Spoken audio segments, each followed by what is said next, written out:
Hello दोस्तों, नमस्कार। स्वागत है आपका द वर्ल्ड क्लासेस में।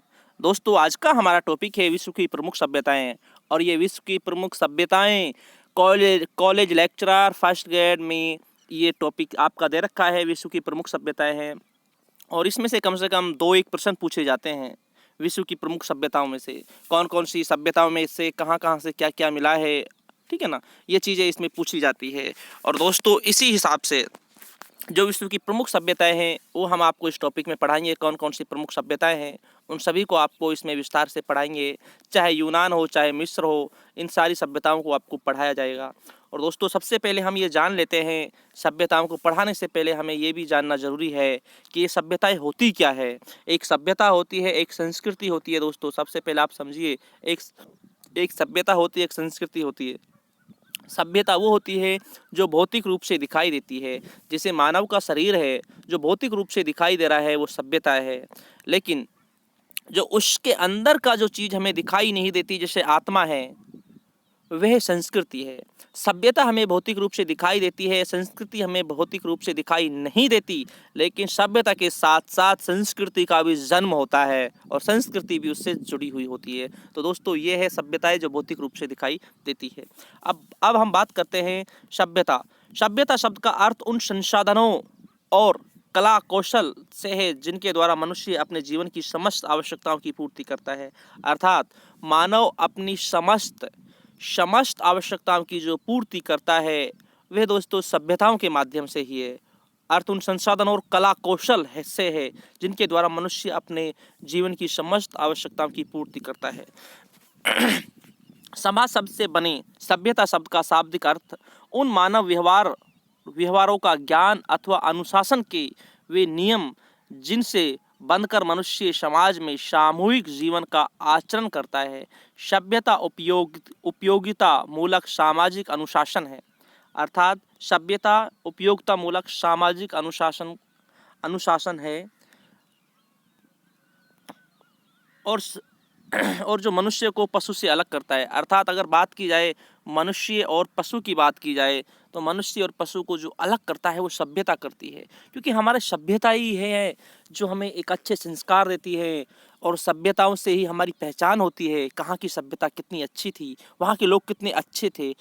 जैसी जैसी सभ्यता होती है, सभ्यता के माध्यम से व्यक्ति ये पता लगा लेता है कि वहाँ उस समय के लोग कैसे थे, वो उनका आर्थिक जीवन कैसा था, सामाजिक जीवन कैसा था, ठीक है ना, ये धार्मिक जीवन कैसा था। ये सारी चीज़ें की जानकारी हमें सभ्यताओं से मिलती है। और सभ्यता से ही मानव और पशु में अंतर होता है। क्योंकि जो पशु होता है उसमें सभ्यता नहीं होती, लेकिन जो मानव होता है उसमें सभ्यता होती है। कभी कभी आपने सुना भी होगा, बहुत से बोलते भी हैं, अरे आप में सभ्यता नहीं है, आप में बिल्कुल भी सभ्यता नहीं है, बात करने की बिल्कुल भी सभ्यता नहीं है, कैसे रहना चाहिए। वही है दोस्तों, वही सभ्यता है, ठीक है ना।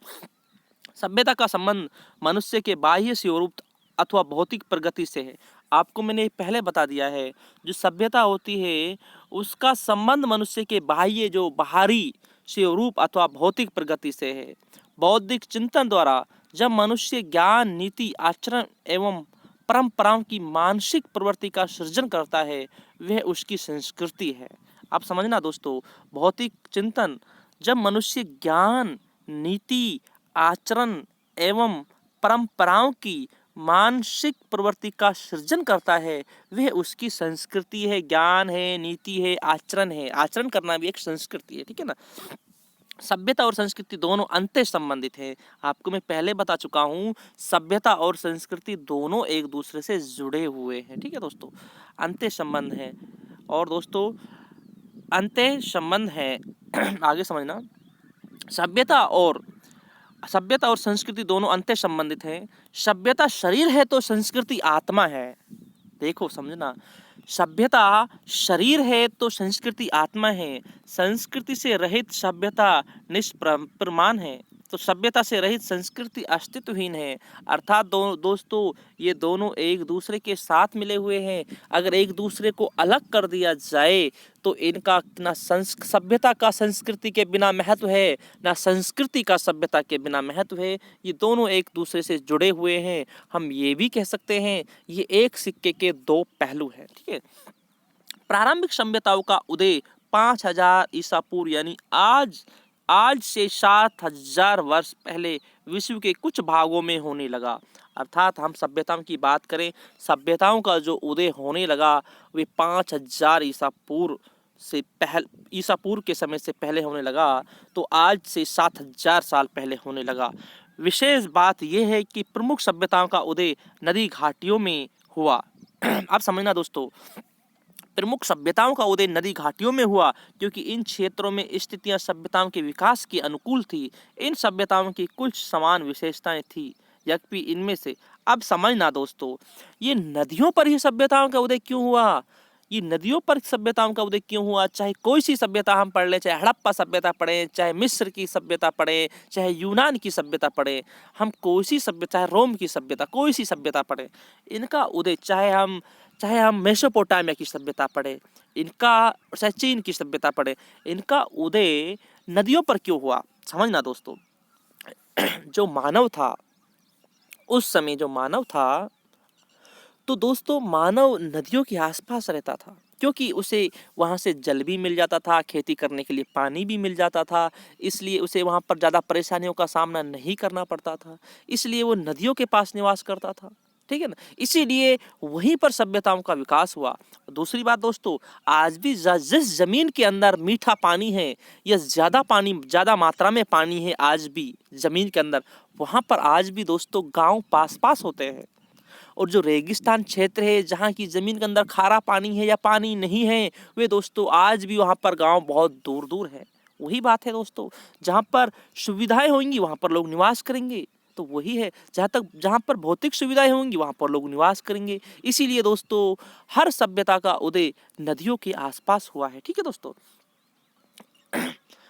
और एक विशिष्ट चरित्र तथा उसका मानव प्रगति में अपना विशेष योगदान है। ठीक है दोस्तों, अगला है आदि मानव का इतिहास। जो आदि मानव था उसका इतिहास क्या है। सृष्टि की उत्पत्ति और मानव जीवन के अवतरण की कहानियां अत्यंत रोचक हैं। कहानियां समझना कैसे मानव का विकास हुआ, आदि मानव का इतिहास। सृष्टि की उत्पत्ति और मानव जीवन के अवतरण की कहानी अत्यंत रोचक है। 1 अरब 85 करोड़ वर्ष की आयु वाली इस पृथ्वी पर करोड़ों वर्षों तक परिवर्तन होते रहे हैं।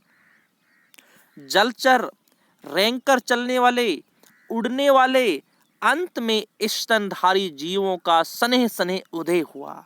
सबसे पहले जलचर, जल में रहने वाले, फिर उसके बाद रेंगकर चलने वाले, उसके बाद उड़ने वाले, अंत में स्तनधारी जीवों का सने सने उदय हुआ है। स्तनधारी जीवों से विकसित मानव पूर्वज बिना पूंछ के बंदर के समान निर्वस्त्र कंद मूल फल खाता था, गुफाओं व वनों में शरणागत था।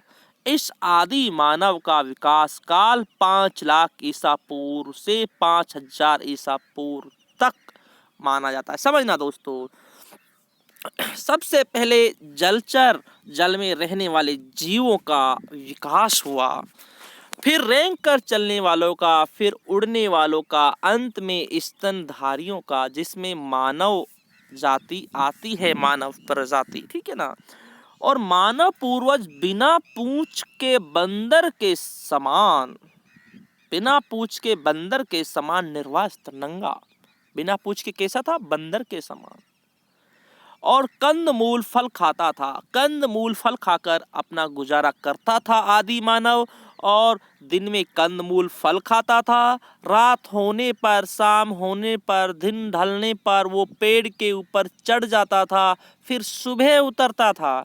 और दोस्तों आदि मानव पहले पहाड़ों के आसपास रहता था, क्योंकि दोस्तों पहाड़ों के आसपास उसे औजार बनाने के लिए पत्थर मिल जाते थे, और दोस्तों उन पत्थरों का एक धार वाले औजार बनाए जाते थे, जिसमें एक और धार रहती थी पत्थर में, उसे चापर कहा जाता था। जिस पत्थर में दोनों ओर धार होती थी उसे चापिंग कहा जाता था। और जो पानी के बहाव से जो नीचे पानी आता था, उस पे जो पत्थर होते थे पहाड़ के, वो गोल हो जाते थे, गोल पत्थर इस तरीके से, उसे दोस्तों पेबुल कहा जाता था। इन पत्थरों का औजार बनाता था और मानव आदि मानव उस समय पहाड़ों के आसपास रहता था दोस्तों। ठीक है दोस्तों, और कंद मूल फल खाकर अपना गुजारा करता था। कोई निश्चित स्थान नहीं था, आज यहाँ पर है कल कहीं और जगह चला जाता था और शाम होने पर पेड़ों में चढ़ जाता था अपनी सुरक्षा के लिए। ठीक है दोस्तों, गुफाओं व वनों में शरणागत था। इस आदि मानव का विकास काल 5 लाख ईसा पूर्व से 5000 ईसा पूर्व तक अनुमानित माना गया है। इस मानव युग को हिमयुग कहा गया है। हिमयुग कहाँ कहाँ से कहा जाता है?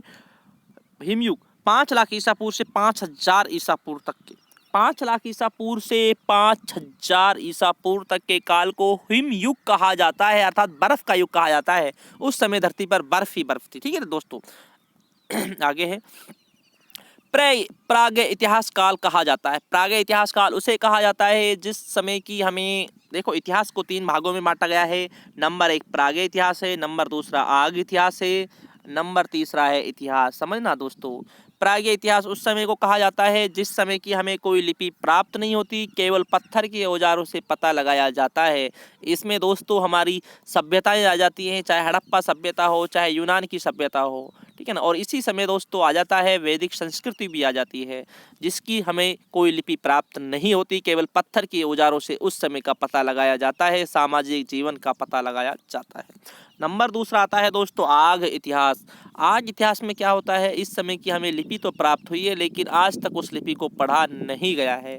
इसमें आ जाता है दोस्तों, इस लिपि में जो आ जाता है वो इस लिपि में आता है, जैसे हम बात करते हैं उत्तर वैदिक काल की, हम बात करते हैं सॉरी दोस्तों, प्राग इतिहास में वो आता है जिसका हमें पता पत्थरों से लगाया जाता है। इसमें आता है पाषाण पूर्व पाषाण काल, मध्य पाषाण काल, नव पाषाण काल।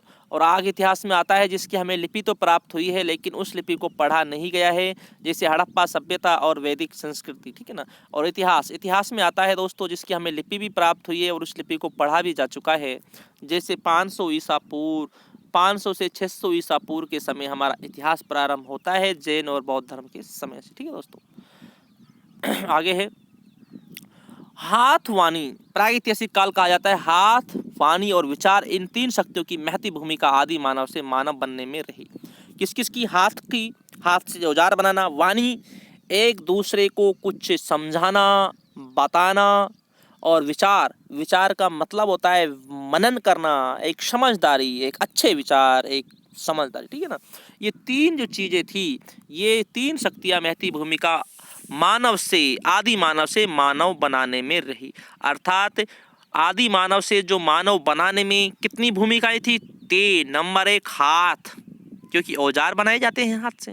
नंबर 2 वाणी, एक जब वाणी है तो दूसरे को समझा सकते हैं। नंबर 3 है विचार आना। ये 3 भूमिकाओं से आदि मानव क्या बन गया? मानव बन गया। ठीक है, बनने में उपलब्ध अवशेषों के आधार पर मनुष्य के इस प्रगति काल को पाषाण काल और धातु काल में विभक्त किया गया है। पाषाण काल पत्थर का, जिसमें पत्थर के औजार बनाए जाते थे।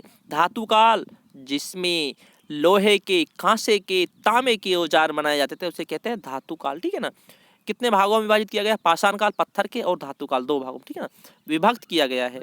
मानव प्रगति की कहानी को इतिहास कहते हैं। जो मानव प्रगति की गति है इसे इतिहास कहते हैं। जैसे मानव है, मानव ने कितने रूप बदले हैं, जैसे होमो हैवियल्स था पहला, झुककर चलता था, फिर होमो हैवियल्स के बाद होमो इरेक्टस आया, खड़ा होकर चलने लग गया, फिर होमो सेपियंस आया, सेपियंस समझदार बन गया, फिर होमो सेपियंस के बाद होमो सेपियंस आया जो आधुनिक मानव है। कितने रूप चेंज किए हैं मानव ने भी। ठीक है दोस्तों, लिखना सीखने की पहले भी मानव इस धरती पर लाखों वर्ष रह चुका था। ये सुदूर अतीत जब मनुष्य ने घटनाओं का कोई लिखित विवरण नहीं रखा, प्राक इतिहास कहलाता है। प्राक इतिहास जिसका कोई लिखित वर्णन ना हो, जिसके कोई वर्णन लिखित स्रोत ना हो, उसे कहते हैं प्राक इतिहास। केवल जानकारी पत्थरों के औजारों से प्राप्त की जाती है, उसे हम प्राग इतिहास काल भी कहते हैं। जहाँ प्राग इतिहास मनुष्य रहते थे वहाँ के उत्खनन में पुराने औजार, मिट्टी के बर्तन, रहने के स्थान तथा मनुष्य और जानवरों की हड्डी मिली है। जहाँ पहले आदि मानव रहता था प्राग इतिहास काल में, वहाँ पर पुराने औजार मिले हैं, मिट्टी के बर्तन भी मिले हैं, रहने के स्थान गुफाएं भी मिली हैं, मनुष्य और जानवर की हड्डियाँ मिली हैं। दोस्तों, जब वहाँ पर जानवरों की हड्डियाँ मिली हैं छोटी छोटी, तो उससे जानकारी ये भी प्राप्त होती है वो लोग मांस खाते थे। क्या खाते थे? मांस खाते थे, ठीक है ना। इन चीज़ों से मिली जानकारी को एक साथ जोड़कर विद्वानों ने एक विवरण तैयार किया है। इस विवरण से मालूम हुआ है कि प्राग इतिहास काल में क्या घटनाएं घटी और मनुष्य कैसे रहते थे। अपने विकास काल में मनुष्य ने साथ साथ मिलकर रहना तथा प्रकृति में पाए जाने वाले फलों तथा शिकारों की खोज में एक साथ जीना सीखा। साथ साथ मिलकर रहना, प्रकृति में पाए जाने वाले फलों शिकारों की खोज में एक साथ जीना सीखा, अर्थात एक साथ रहना सीखा। पत्थर के औजार बनाना, कपड़े के रूप में जानवरों की खाल का इस्तेमाल करना तथा रहने के लिए घर बनाना सीखने में लाखों वर्ष लग गए। कितने वर्ष लगे? लाखों वर्ष लगे। पत्थर के औजार बनाना, कपड़े के रूप में जानवरों की खाल। दोस्तों, जो शरीर को, जो जिस्म को ढकते थे वो कपड़े, वो चमड़े की खाल से ढकते थे, ठीक है। इस्तेमाल करना था। रहने के लिए घर बनाना सीखने में लाखों वर्ष लग गए। उसने बोलना, आग जलाना सीख लिया, किंतु इसके उपरांत भी वो शिकार करके मछली मार करता था। प्रकृति में पाए जाने वाले भोजन को इकट्ठा करके ही जिंदा रहता था। आदि मानव के विकास के इस काल को पाषाण युग कहा जाता है। क्योंकि पाषाण युग इसलिए कहा जाता है क्योंकि इस समय जो औजार जो काम में लिए जाते थे वो सारे पत्थर के थे, इसलिए पाषाण युग कहा जाता है, ठीक है ना। इसके बाद है दोस्तों, अब से लगभग 10,000 वर्ष पूर्व से ही मनुष्य तेजी से विकास करने लगा। उस समय उसने अनेक प्रकार के उन्नत औजार बनाने आरंभ कर दिए। इस काल को मध्य पाषाण काल कहा जाता है। भोजन इकट्ठा करने वाले से मनुष्य भोजन उत्पादन करने वाला बन गया। भोजन इकट्ठा करने वाले से पहले क्या करता था मानव? भोजन इकट्ठा करता था, कंदमूल फलों से भोजन इकट्ठा करता था। फिर भोजन इकट्ठा करने वाले से मनुष्य भोजन उत्पादन करने वाला, फिर भोजन खुद ही बोने लग गया, उत्पादन खुद करने लग गया। पहले इकट्ठा करता था, फिर उत्पादन करने लग गया। फसलों को उगाने से मनुष्य के जीवन में ऐसे बड़े परिवर्तन हुए कि एक नए युग ही आरंभ हो गया। इस युग को नवपाषाण काल कहा जाता है। दोस्तों समझना, नवपाषाण काल में ही हमें खेती के बारे में जानकारी प्राप्त होती है।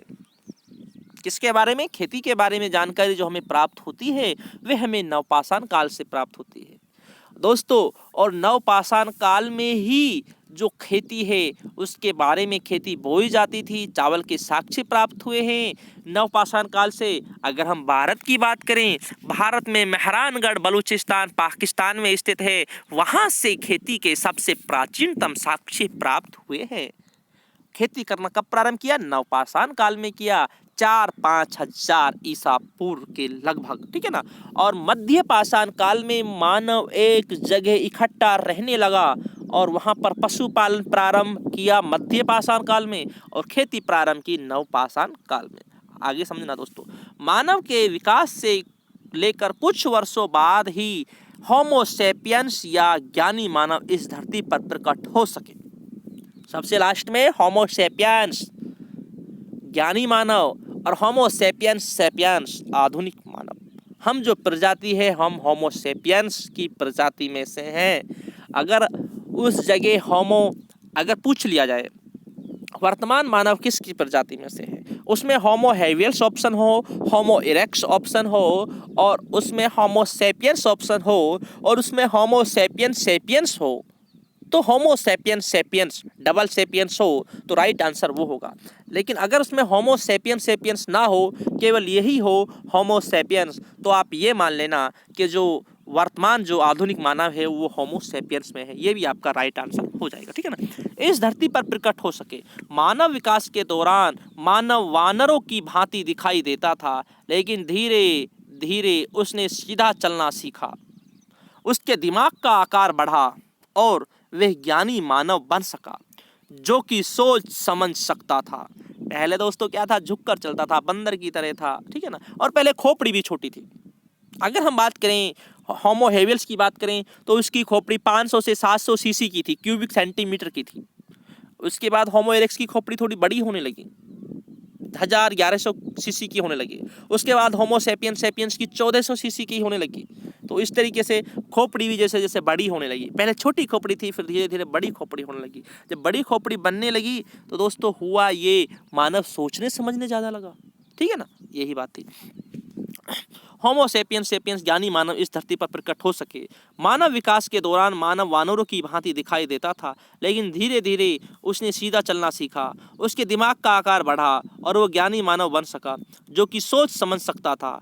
होमो सेपियंस के प्रकट होने से लेकर अब तक 30,000 वर्षों में मनुष्य में परिवर्तन होते आए हैं जो आज भी बंद नहीं हुए हैं। जो परिवर्तन आज तक चलता आ रहा है वो है इसकी संस्कृति में परिवर्तन। संस्कृति से तात्पर्य रहने का ढंग, व्यवहार, जीविका, कमाने का बेहतर तरीका निकालना, नया ज्ञान ढूंढना, कला और साहित्य में अपने विचारों को व्यक्त करना। दोस्तों परिवर्तन आज तक चला आ रहा है, 30,000 वर्षों में आज तक परिवर्तन चला आ रहा है। देखो रहने का तरीका है, संस्कृति है, व्यवहार है, जीविका है। देखो समझना थोड़ा, आपको मैं एक परिवार के तरीके से समझाता हूँ। पहले लोग थे अपने बूढ़े बड़े धोती पहनते थे, धोती बांधते थे, पहनते थे। आज के लोग हैं जीन्स पहनते हैं। पहले लोग थे मूछें रखते थे, आज के लोग हैं मूछें कम रखते हैं, ठीक है ना।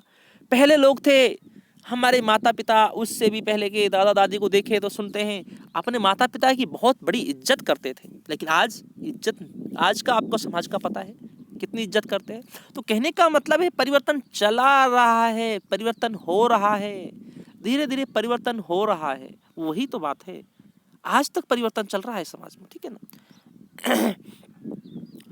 पुरातत्वविद चिर अतीत में रहने वाले हमारे पूर्वजों के दैनिक जीवन और उनके व्यवसायों पर रोशनी डालने के लिए टीलों और खंडरों के रूप में पुराने स्थलों की खुदाई को जिन विद्वानों ने एक विज्ञान का रूप दिया है उन्हें पुरातत्वविद कहते हैं। अर्थात जिन्होंने खोदा है उन गड्ढों को, टीलों को और खुदाई को जिन विद्वानों ने एक विज्ञान का रूप दिया है उन्हें पुरातत्वविद कहते हैं, उन्हें पुरातत्व विभाग कहते हैं, जो एक इतिहास का ही पार्ट है, ठीक है ना दोस्तों।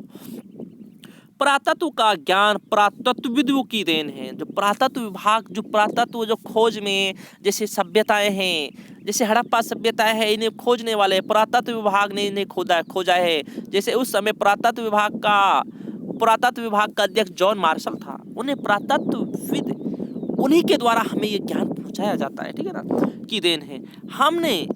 इसने हमें लाखों वर्षों की मानव प्रगति से परिचित कराया है। अर्थात इस खुदाई ने, पुरातत्व विभाग ने, पुरातत्वविदों ने हमें लाखों वर्षों के ज्ञान से परिचित कराया है कि उस समय के लोग कैसे थे, उस समय की संस्कृति कैसी थी, भौतिक जीवन कैसा था, धार्मिक जीवन कैसा था, आर्थिक जीवन कैसा था। इसकी जानकारी किसने दिलाई है? पुरातत्व वालों ने दिलाई है। पुरातत्व सामग्री का काल निर्धारण, अर्थात जो पुरातत्व की सामग्री जो हमें मिलती है उसका समय हम कैसे ज्ञात करते हैं उसके बारे में हम समझते हैं। दोस्तों मैं आपको बताऊं, सबसे पहले तो हम आपको एक बताते हैं, एक छोटा सा पहले बताते हैं, फिर बाद में हम पढ़ते हैं। कोई चीज़ कितनी पुरानी है, कितनी पुरानी नहीं है, उसके बारे में जो हम जानकारी प्राप्त की जाती है वह कार्बन 14 के माध्यम से की जाती है। किससे की जाती है? कार्बन 14 से। और कार्बन 14 की अर्ध आयु 55-68 वर्ष होती है। कितनी होती है? 55-68 वर्ष होती है कार्बन 14 की अर्ध आयु, आधी आयु होती है। कार्बन 14 की खोज अमेरिका के रसायन शास्त्री वी.एफ. लीवी ने 1946 में की थी। कब की थी? 1946 में। और कार्बन 14 के माध्यम से ही हमें पता चलता है कौन सी वस्तु कितनी पुरानी है, कितनी नहीं है, ठीक है ना। अब आगे समझते हैं, फिर आपको बाद में समझाऊंगा। पुरातत्वविद जिन वस्तुओं को ढूंढ निकालते हैं उनकी तिथि निर्धारित करने के लिए विभिन्न तरीके अपनाते हैं। अगर ऐसे सिक्के या अभिलेख मिलते हैं जिन पर किसी राजा का नाम होता है तो उसके साथ मिलने वाली अन्य सामग्रियों की तिथि भी मोटे तौर पर निर्धारित की जाती है। विज्ञान ने यह मालूम करने में मदद दी है कि कोई वस्तु कितनी पुरानी है। सभी वस्तुओं में एक प्रकार का रेडियोधर्मी कार्बन होता है जिसे कार्बन 14 कहते हैं। जब मनुष्य, पशु और पौधे जिंदा होते हैं तब जिस मात्रा में वायुमंडल से कार्बन 14 लेते हैं उसी मात्रा में रेडियोधर्मिता के कारण उसे खो देते हैं। जब कोई जीवित वस्तु नष्ट हो जाती है तब वायुमंडल से नया कार्बन 14 नहीं ले पाती, अपितु उसे एक निश्चित दर से खोती रहती है। किसी वस्तु में निहित कार्बन 14 की मात्रा का पता लगाकर वैज्ञानिक हमें यह बता सकते हैं कि वे वस्तु मोटे तौर पर कितनी पुरानी है। इसे तिथि निर्धारण की कार्बन 14 पद्धति है। समझना दोस्तों, हम समझाते हैं अब आपको। ये वस्तु है, मान लेते हैं ये वस्तु है। इस वस्तु में 2 कार्बन होती है, एक कार्बन 14 होती है, एक कार्बन 12 होती है। जब वस्तु जीवित होती है उस समय उसमें कार्बन 14 बनी होती है। जब वस्तु की मृत्यु हो जाती है तो कार्बन 14 में धीरे धीरे ह्रास या पतन होना चालू हो जाता है।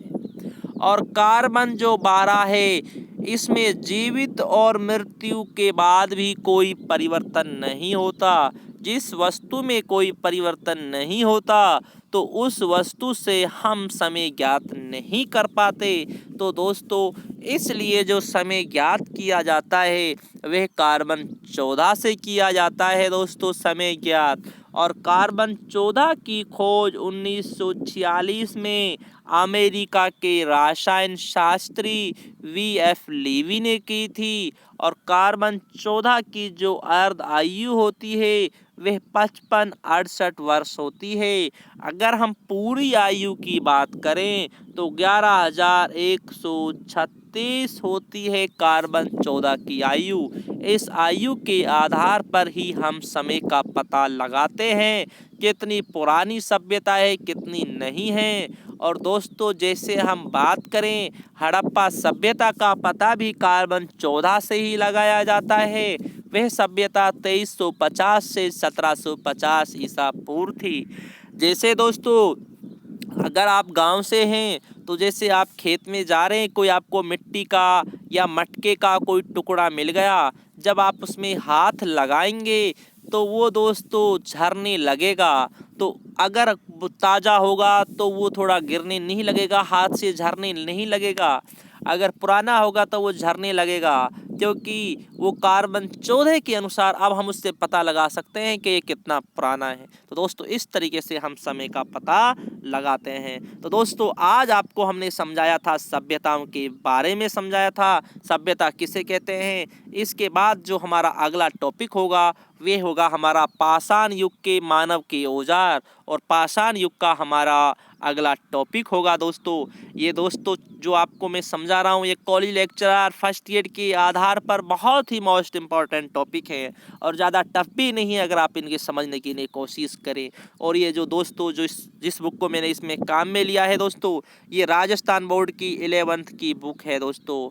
आप भी इसे पढ़ सकते हैं और जहाँ तक आपको इस बुक को मैं भी आपके लिए पढ़ाऊँगा। तो दोस्तों आप हमसे जुड़े रहें। और दोस्तों अगर आपने हमारे चैनल को सब्सक्राइब नहीं किया है तो सब्सक्राइब करना ना भूलें, और दोस्तों साथ में बेल बटन भी दबाएं। आपको हमारा वीडियो पसंद आया हो तो दोस्तों लाइक करना ना भूलें। और कोई भी प्रॉब्लम है तो दोस्तों आप हमसे पूछ सकते हैं, कभी भी पूछ सकते हैं। और दोस्तों आप कमेंट में पूछ सकते हैं कोई भी प्रॉब्लम हो तो। ठीक है दोस्तों, शुक्रिया दोस्तों, धन्यवाद।